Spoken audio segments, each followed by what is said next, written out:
ഫേസിൻ്റെ അളവിനെ കുറിച്ച് ഞാൻ ആദ്യം പറഞ്ഞല്ലോ എങ്ങനെയായിരിക്കുന്നു.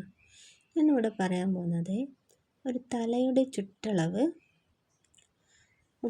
ഒരു തലയുടെ ചുറ്റളവ്, തല എന്ന് പറയുമ്പോൾ ഫേസും ഈ തലയുടെ ഭാഗവും ചേർന്നിട്ടുള്ള ചുറ്റളവ് 32 അങ്കുലായിരിക്കും. അതായത് ഇതൊരു താലമാണ്. ഫേസ് എന്ന് പറഞ്ഞ ഒരു താലമാണ്. ഈ 32 അങ്കുലം എന്ന് പറയുന്നത് തലയുടെ ചുറ്റളവാണ്. അതായത് ഒരു വൃത്തം എടുത്തു കഴിഞ്ഞാൽ 2πr = 2d ആകുമ്പോൾ 2d = 32/2 16, d = 16 ആയിരിക്കും. നമ്മളൊരു ഉള്ളം കൈ ഇവിടെ ചേർത്ത് വെച്ച് കഴിഞ്ഞാൽ, നമ്മളൊരു കൈ ഇങ്ങനെ ചേർത്ത് വെച്ച് കഴിഞ്ഞാൽ, മുഖത്തോട് ചേർത്ത് വെച്ച് കഴിഞ്ഞാൽ ഉണ്ടാകുന്ന അളവ് ഇങ്ങനെ ഒരു ഉള്ളം കൈയുടെ നടുവിരലിൻ്റെ നീളം പ്ലസ് ഉള്ളം കൈ ആയിരിക്കും ഒരു ഫേസിൻ്റെ അളവ്. ഉള്ളം കൈ നടുവിരലിൻ്റെ അളവ് പ്ലസ് ഉള്ളം കൈ ആയിരിക്കും ഒരു ഫേസിൻ്റെ അളവ്. പിന്നെ തലയുടെ അളവ് അതിനോട് ആഡ് ചെയ്യണം. അതായത് നമ്മൾ ഇതിപ്പം ഉള്ളം കൈയുടെ അളവ് എന്ന് പറയുമ്പോൾ അത്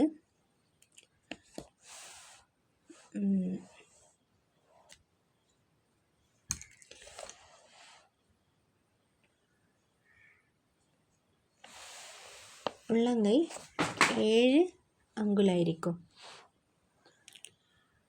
ഉള്ളം കൈ 7 അങ്കുലാകുമ്പോൾ നടുവിരൽ 5 അങ്കുലം.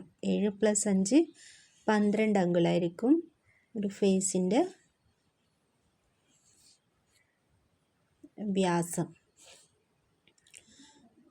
അപ്പോൾ 7 +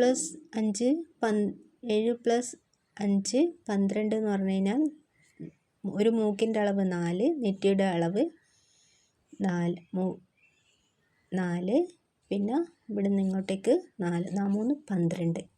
അതുപോലെ തന്നെ 2 കണ്ണിൻ്റെ അളവ് 9 പ്ലസ് ഒരു കണ്ണ് 3, അപ്പോൾ എത്രയാ? 3 9.